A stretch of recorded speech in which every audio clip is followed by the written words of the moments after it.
For today's video, susubukan naman natin tikman ang pinagmamalaki ni ka-Brother Jake na adobong balot. Kung mahilig ka nga sa balot, isa ito sa dapat mong subukan dahil kapag ginawa nyo to, sigurado kami na mapapalaban kayo talaga sa kanin. Kaya panoorin nyo yung buong video, tuturuan tayo ni ka-Brother Jake kung paano gawin. Kaya simulan na natin. Bumili nga pala kami ng balot na luto na. Ang advice namin dito mga ka-Brother, mas maganda ang piliin nyo balot sa puti. Binalatan na nga ni ka-Brother Jake yung balot at syempre hindi makakawala sa kanya yung sabaw na sobrang sarap. Ang ganda nga ng mga nabili nating balot dahil balot sa puti. At take note, yung sabaw ng balot kailangan yung itabi yan dahil ihalo natin mamaya yan sa gagawin nating adobong balot. Matapos nga natin balatan yung mga balot, sisimulan na ni ka-Brother Jake ang pagluluto. Sa pagluluto ng ating adobong balot, syempre, igigisa muna natin yan. Maglagay lang tayo ng konting mantika, tapos naglagay lang tayo ng sibuyas. Bali, gisa-gisa nyo lang yan.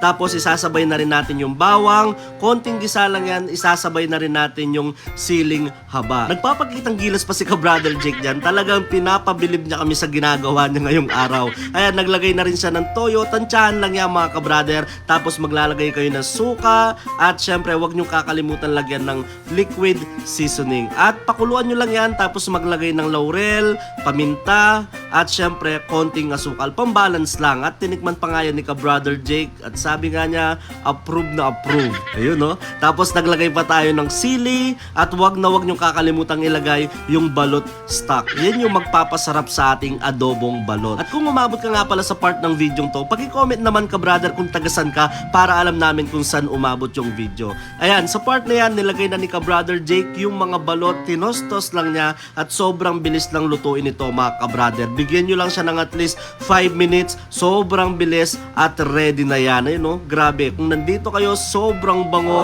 at syempre, hindi na natin patatagalin yan, magti-taste test na tayo. Syempre, nilagyan muna natin ng sarsa yung ating kanin. First bite.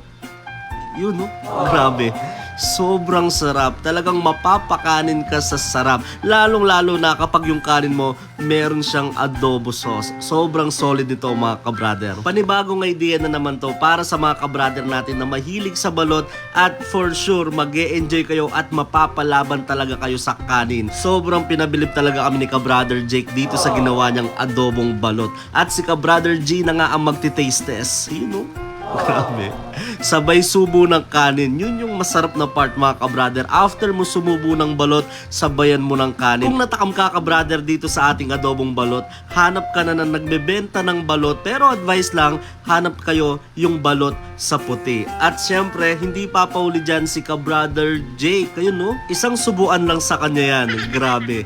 Habang ini-edit ko ngayon yung video to, pati ako talagang naglalaway. Kaya sa mga ka-Brother na gustong matikman to, ako na nagsasabi, gawin nyo na, ipares nyo sa kanin, for sure, mapapalaban talaga kayo. At sana, nag-enjoy din kayo mga ka-Brother sa ginawa nating simpleng video to, balot na pinalevel up, ginawa nating adobong balot, sobrang daling gawin. Maraming salamat nga pala sa walang sawang support ang binibigay nyo sa ka-Brother Vlogs. Sobrang appreciate namin kayo, kaya sa mga ka-Brother, ingat kayo and God bless.